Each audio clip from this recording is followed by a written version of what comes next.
Welcome back, dears. Today we will deal with the third part of Bepin Choudhary's Lapse of Memory.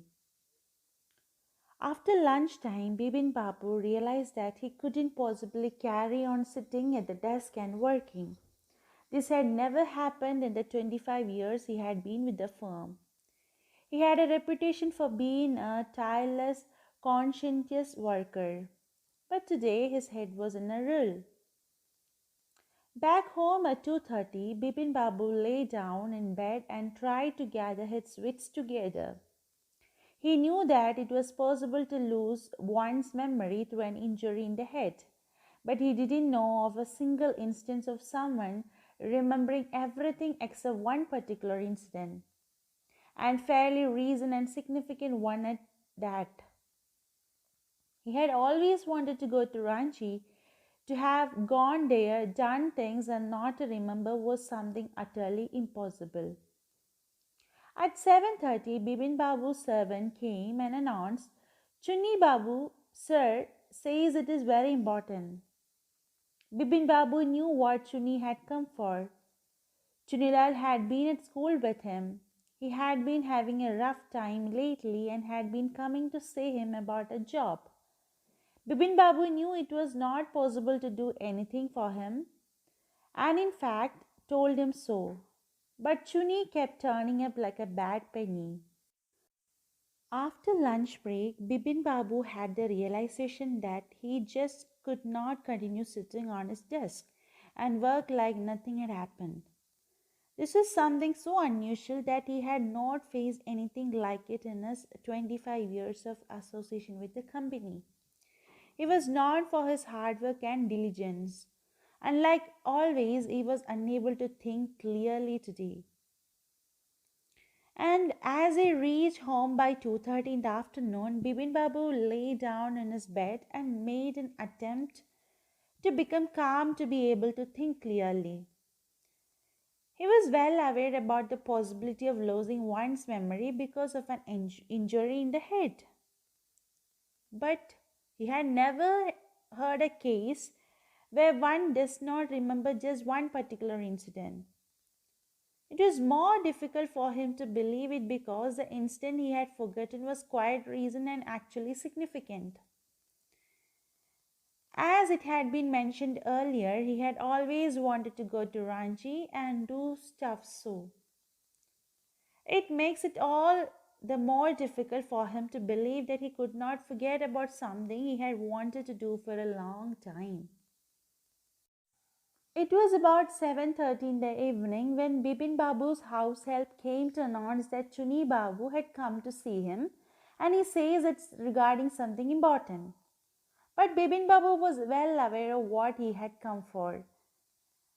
They both were in school together, and Chunilal had been going through a rough time, so he had come to ask for help related to a job. Bipin Babu had already told him that it was difficult for him to help Chunilal with a job, but Chunilal did not stop turning up at his house. He has been compared to a bad penny to indicate that he was not very welcome by Bipin Babu. Bipin Babu sent word that not only was it not possible for him to see Chuni now, but not in several weeks. But as soon as the servant stepped out of the room, it struck Bipin Babu that Chuni might remember something about the 58 trip. There was no harm in asking him. Bipin Babu hurried down the stairs and into the living room. Chuni was about to leave, but seeing Bipin Babu appear, he turned round hopefully. Bipin Babu didn't beat about the bush. "Listen, Chuni, I want to ask you something. You have a good memory and you have been seeing me off and on for a long time. Just draw your mind back and tell me, did I go to Ranchi in 58? Chuni said, 58? It must have been 58. Or was it 59? In the light of the current situation, Bipin Babu sent a message for Chunilal that it would not be possible to meet him now or for a few weeks, for that matter. As the servant left the room to convey the message to Chunilal, Bipin Babu was hit with an idea. He thought there was no harm in asking Chuni about the Ranchi trip in 58. Then Bibin Babu rushed to the living room through the stairs and Chini was just about to leave. But on seeing Bipin Babu, he turned back in a ray of some hope. Instead of going around and around, Bipin Babu just came straight to the point and asked Chuni in case he knew if Bipin Babu went to Ranchi in 58. Bipin Babu told him that Chuni must remember because he had a good memory and had been seeing Bipin Babu every now and then. Chuni was not sure if it was 58 or 59. You're sure that I did go to Ranchi? Chuni's look of amazement was not unmixed with worry. Do you mean you have doubts about having gone at all? Did I go? Do you remember clearly? Chuni sat down on a sofa, fixed Bipin Babu with a long, hard stare and said, Bipin, have you taken to drugs or something? As far as I know, you had a clean record where such things were concerned. I know that old friendship don't mean much to you, but at least you had a good memory. You can't really mean that you have forgotten about the Ranchi trip. Bipin Babu had to turn away from Chuni's incredulous stare. Do you remember what was my last job? Asked Chunilal. Of course, you worked in a travel agency.